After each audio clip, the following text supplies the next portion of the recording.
Hi friends, నా videos గనుక మీకు నచ్చినట్టయితే సబ్స్క్రైబ్ బటన్ని ప్రెస్ చేసి పక్కనే ఉన్న బెల్ ఐకాన్ని యాక్టివేషన్ చేసుకోండి friends.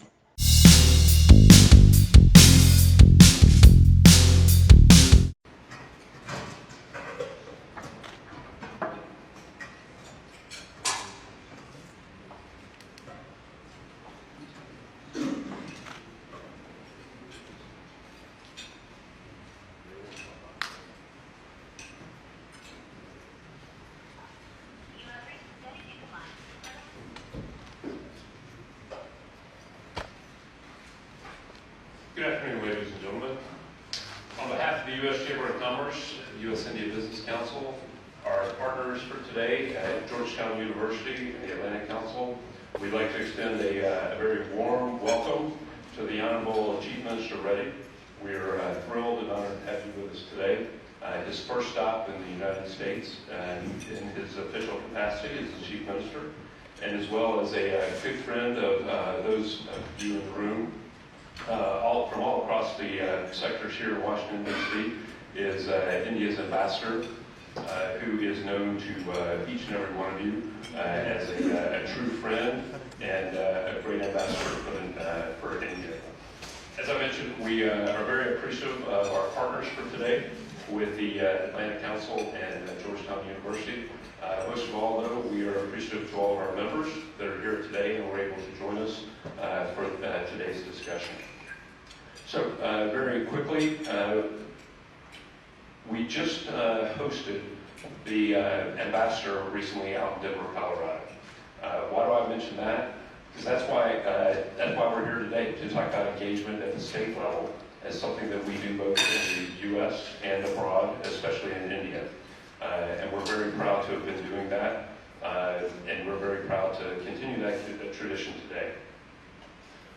And so with that, we had that conversation earlier in the brief room here today, and I got to hear a little bit about the itinerary. We'll go through that a little bit more. But it's an exciting itinerary the Chief Minister has while he's here in the country, and one that's going to take him to a few exciting spots here in the U.S. Going local to go global. It's something that we talk about here at the U.S. Chamber frequently, and for the international team here at the Chamber, we have operations across all the world: South Asia, Asia, Latin America, the Middle East, Southeast Asia, China, you name it, we're there. But today we're going to talk about India. USIBC is the leading advocate in this bilateral relationship in order to strengthen the U.S. and India relationship and to present strong opportunities for U.S. companies, most of which are all our members, to become global.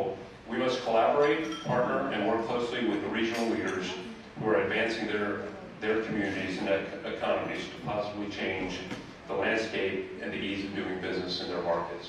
I think we kind of put this in very basic terms. The Chief Minister is where the rubber meets the road.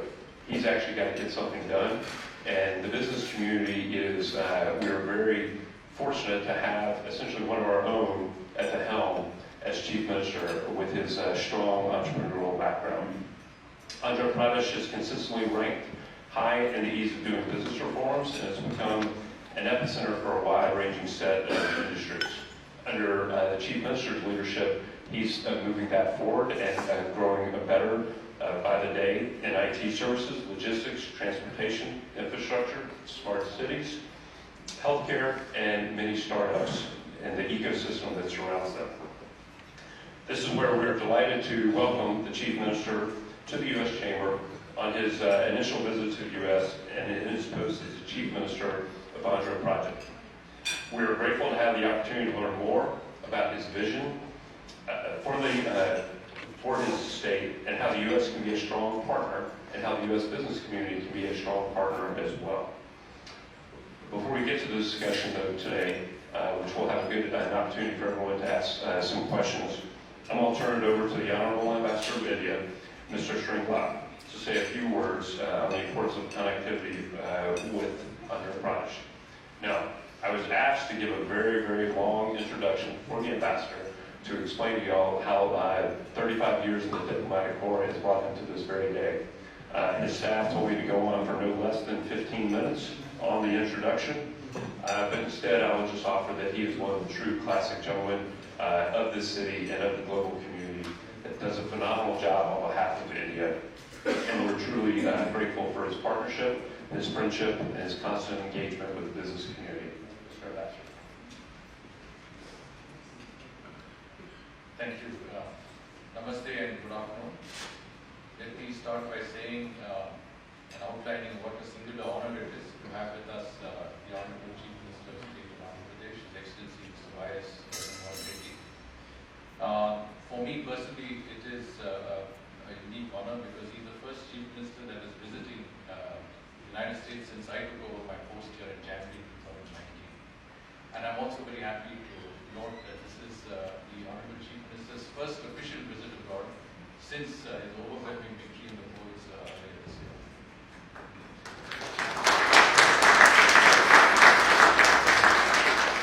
I'd like to thank the US Chief Minister, in particular Senior Vice President Rob Schroeder, for hosting this event, as well as the Atlantic Council, Mr. Irfan Nurudin, co-host.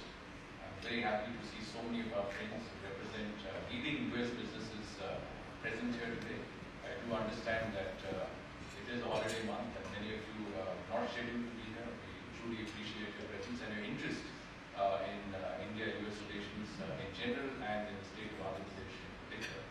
I'm also happy to see some of our Indian businesses who have invested in the United States here, and it certainly makes for a very balanced interaction. We also have, of course, the pleasure of the Additional Chief Secretary to the Chief Minister, Dr. Ramesh, Senior Indian Administrative Service Officer, who is part of the delegation to the Chief Minister. Now, before I move on to anything else, I can't help but preface the fact that when you talk about an electoral victory and a mandate of the people, there is little precedence for what has been achieved in the state of Andhra Pradesh by the Honorable Chief Minister. He and his party have won 151 of the 175 assembly seats, 22 of the 25 parliamentary seats. This gives them a total voter share of 49.95%. Now, if you understand Indian politics and the first past the post system, where you can have any number of candidates, but the first who gets the largest amount of percentage share of votes gets elected, this is truly an astonishing level of endorsement to get names. And as we go, I mean, of course, we will also find that you hear from the Chief Minister himself. He's one of the youngest Chief Ministers we have in our country, but his vision encompasses one that is truly, I think, far-reaching. Andhra Pradesh today is the 8th largest economy in India. But the vision of the Chief Minister is to make it the 3rd largest economy. It is a very unique state because it enjoys a very long coastline, almost 1,000 kilometers. It's got scope for deep drop harbors. It's already got the harbor of Vizag, Visakhapatnam.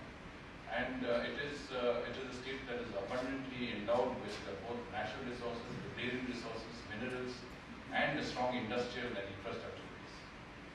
Now, what we are doing here is trying to connect our states with US businesses. Like in India, like in the United States, we are also a federal polity. And our Prime Minister Narendra Modi, has always believed in cooperative federalism. In other words, as he himself has been the Chief Minister of a state, he understands the importance of states going out, concluding businesses, attracting investments, and doing what they can to increase and enhance their economic engagement with the rest of the world. So in that sense, I think we are very privileged that the Chief Minister has chosen to make the United States his first point of an international view.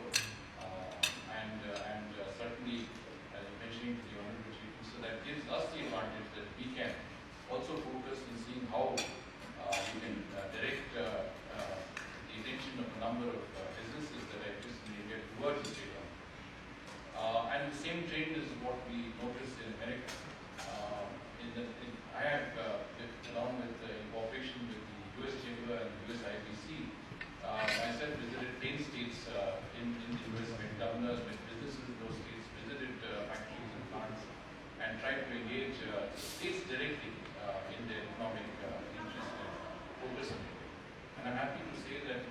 months. Within this year, we'll have 5 governors of US states visiting India, starting with the governor of New Jersey, governor of Arkansas, Colorado, Delaware, and Illinois. And the governor of California and Lieutenant governor also plan to make visits to the earliest. They're all going to India with large business delegations. And what we want to do is to link them with states like Andhra Pradesh that are in the forefront, in the cutting edge of this economic growth and development in India, which can offer opportunities that I think many of you are looking at. I was again mentioning to the Honorable Chief Minister that it is a question of being confident that here is a place that I can actually locate my businesses. Here is where I will get the maximum support. Here is where I will get the maximum facilitation. And you will hear from the Honorable Chief Minister himself what that really envisions. And we are happy that the Honorable Chief Minister will also be visiting Texas, Illinois.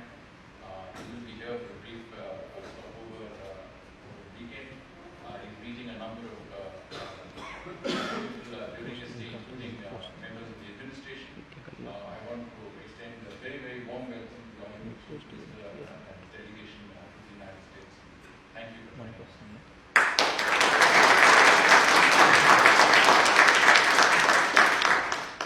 Thank you, Mr. Ambassador. We're truly fortunate to have you here with us today, but really with us every day, and working with us in partnership on all issues ranging from economics to diplomatic between our two countries. Before we turn it over to the Honorable Chief Minister, it's my privilege and honor to also introduce our partner, who I mentioned previously. We're pleased to introduce Professor Irfan, who's not only the director of the South Asia Center of the Atlantic Council, but he's also the director of the Georgetown University India Initiative. So he's dual-hatted as 2 partners for us all in one. So the floor is yours to set the scene for us. Very good. Welcome to all of you. Thank you so many of you for spending your Friday afternoon in August with us. As Rob mentioned to the Honorable Chief Minister when we were sitting outside, there's probably no greater indication of their interest than a full room on a Friday afternoon in August in Washington. So quite wonderful to have all of you here. It's a great honor on behalf of my colleagues at the Georgetown University India Initiative and the Atlantic Council South Asia Center to partner with the U.S. Chamber and in particular our friends at the U.S. India Business Council on this event. It falls to me to have the honor of giving a formal introduction of someone who doesn't need an introduction, the Honorable Chief Minister. But before I do so, let me also acknowledge Additional Chief Secretary Mr. Ramesh and also Mr. Reddy on my immediate left, a Member of Parliament of the Legislative Assembly in Andhra Pradesh. It's an honor to have you as well. Of Parliament, sorry, of the Lok Sabha. And finally, many thanks to Ambassador Shringla and his team at the Embassy. Belated Happy Independence Day to all of you and to all of our other Indian citizens around the table here today. The Chief Minister's accomplishments are already many. As someone who's not seen the inside of a gym in way too long, maybe I'll start though with the Padayatra he did in 2017, a listening tour, a walking tour of his state, in which he walked 3,500 kilometers over the better part of a full year. This listening tour, I think, epitomizes what is remarkable about the Honorable Chief Minister, commitment to listening to the voices of those who are most disadvantaged in a state. And as all of you know, Indian states defy the imagination. This is a state of 55 million people. So this is a large country in its own right, of incredible diversity and richness, but a commitment to listening and walking, physically going from village to village to hear the voices, not just of those privileged enough to be in the capital, but in the far-flung areas of the state, is quite remarkable. It is probably therefore no surprise that in the last election, as Ambassador Shringla said, he won a mandate that is quite remarkable, because it also suggests that the YSR Congress popularity didn't just extend in the state, but actually extended to a trust to represent the state's interests in Delhi by providing also 22 of 25 Lok Sabha seats. And again, Member of Parliament, Mr. Reddy, one of those, part of the Andhra delegation to Delhi. A large part of what he has been working on, and it was part of the ambition, a strategy to bridge the rural-urban divide in Andhra Pradesh, to unlock human development potential, to create greater reforms that that provide incentives for business to invest and to unlock the potential that comes only from investment in infrastructure and industry in the state. He is no stranger to business. He has a degree in commerce, successfully created and led businesses in the media industry, is a promoter of Bharati Cement, and so has direct hands-on experience running, managing, and supporting businesses. And I think it should be of great interest to the membership of the US Chamber and of USIBC to hear what he has in mind for unlocking his state's potential. Without further ado, Honorable Chief Minister, the floor is yours.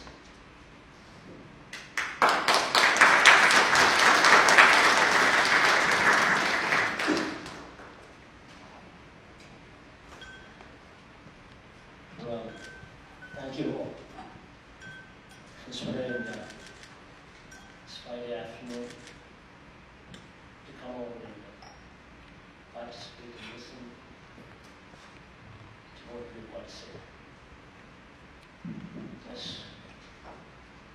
Robert was mentioning, and as Irfan was mentioning, and of course as Sushil Raji was also mentioning, Andhra Pradesh state has got a lot to offer.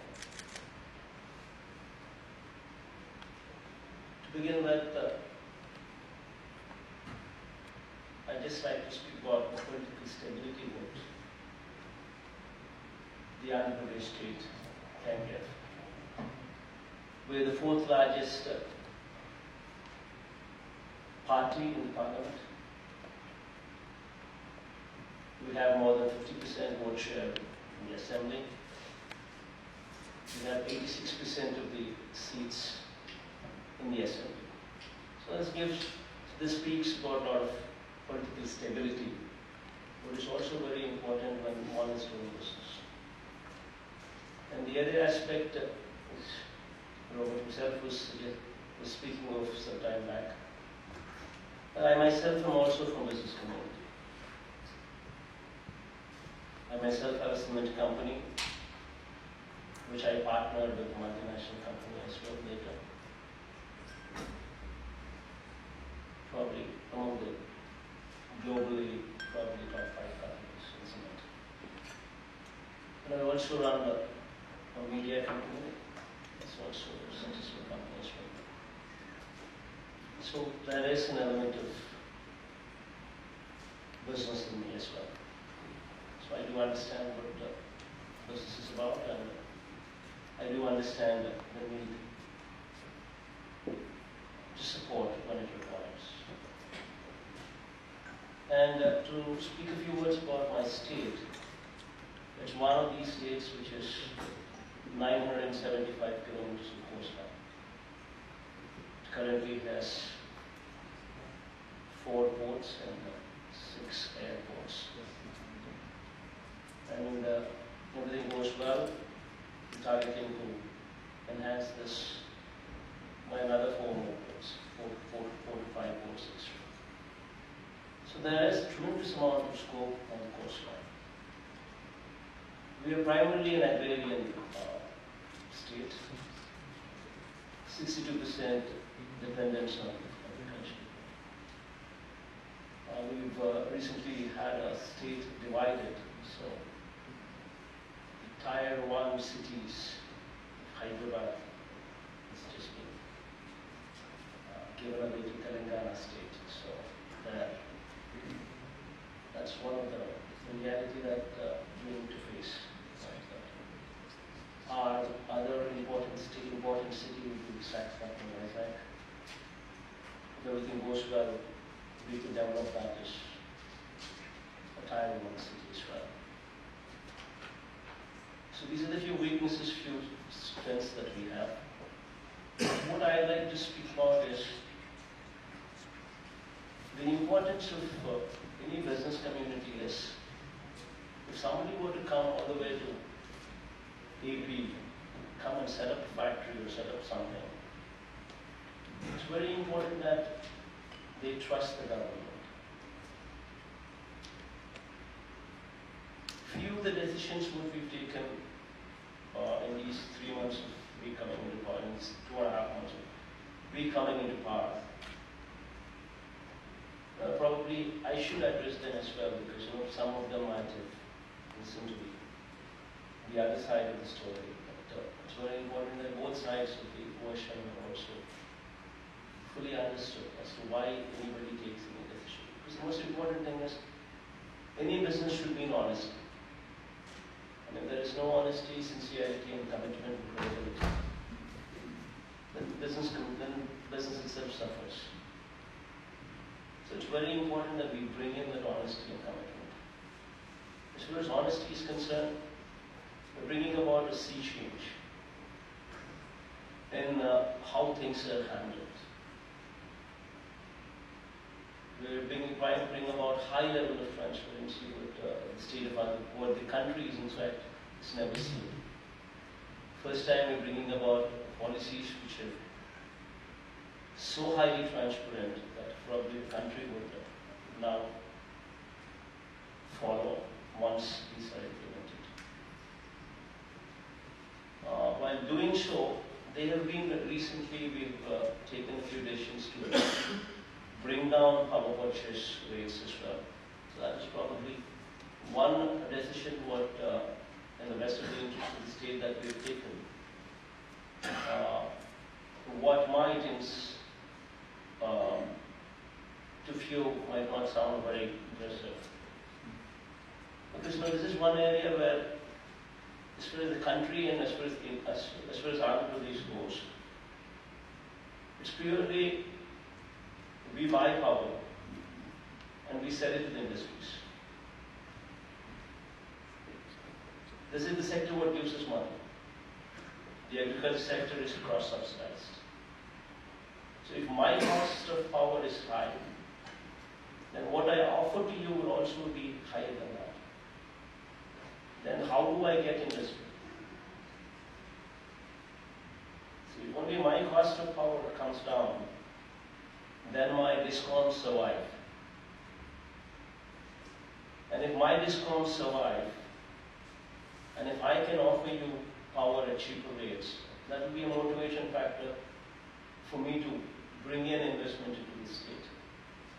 So that is the other side of the story that one should also listen to. Basically, any economy should be self-sustaining. If any of these models that we speak should be self-sustaining. If these models crumble, then we have a problem.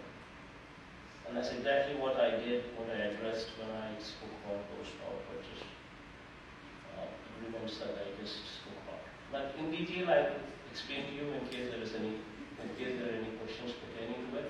But I just have our Special Chief Secretary, Mr. Ramesh, just run through the presentation so that you just have a glimpse of the state.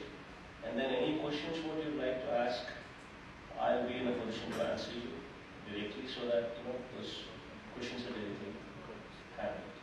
So I just, if you don't mind, I just have Mr. Ramesh just run through the presentation so that we just have a glimpse of the state. Thank you, sir. Honorable Chief Minister of Shodil, the Excellency Shringla, Dr. Irfan, friends, colleagues, it's a great honor. The Honorable Chief Minister has given me to introduce you to the state about which much has been spoken about and about which perhaps a lot more than what I would say.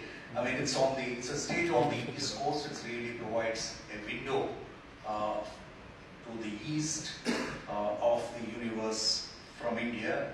It's the 8th largest state in terms of the area, 10th largest in terms of population. It's in terms of the wealth, it's GSDP, it's the 8th biggest. It is almost 1,000 coastline. It's 3 major rivers flow through the state. There are 4 operational ports and 6 airports. Honorable CM and the others have already said the overwhelming political mandate that the Honorable Chief Minister enjoys, and what it really entails is the people's trust in him and to deliver good governance and develop AP as the model state in Andhra Pradesh. I mean, this is unprecedented. And more importantly, Honorable Chief Minister personally and also his party enjoys a very good relations with the central government, the the federal government, and in the last 2 months he's proven that he is a friend of every state in the neighborhood. Now, just to give you a glimpse, I mean, what really are the strengths of the state? We are number one in country in egg production, second in meat production, third in milk production, second in paddy, groundnut and maize production, and with almost 8.5 million hectares of net cultivable area, we are one of the rice granaries of India. It's aquaculture. Andhra Pradesh is an aquaculture capital. It's the largest shrimp producer. 32% of all the shrimp imported into US had come from Andhra Pradesh last year. Both freshwater as well as the coastal. It is a large resources of varieties in India. Shale reserves, the only state, and granite and heavy minerals in the form of peat sand. The tourism, it has a vast potential of both coastal, religious, adventure and ecotourism. And the people, the government of India in its latest report has ranked Andhra Pradesh as #1 in terms. Hi friends, నా videos కనుక మీకు నచ్చినట్టయితే subscribe బటన్ని press చేసి పక్కనే ఉన్న bell ఐకాన్ని activation చేసుకోండి ఫ్రెండ్స్.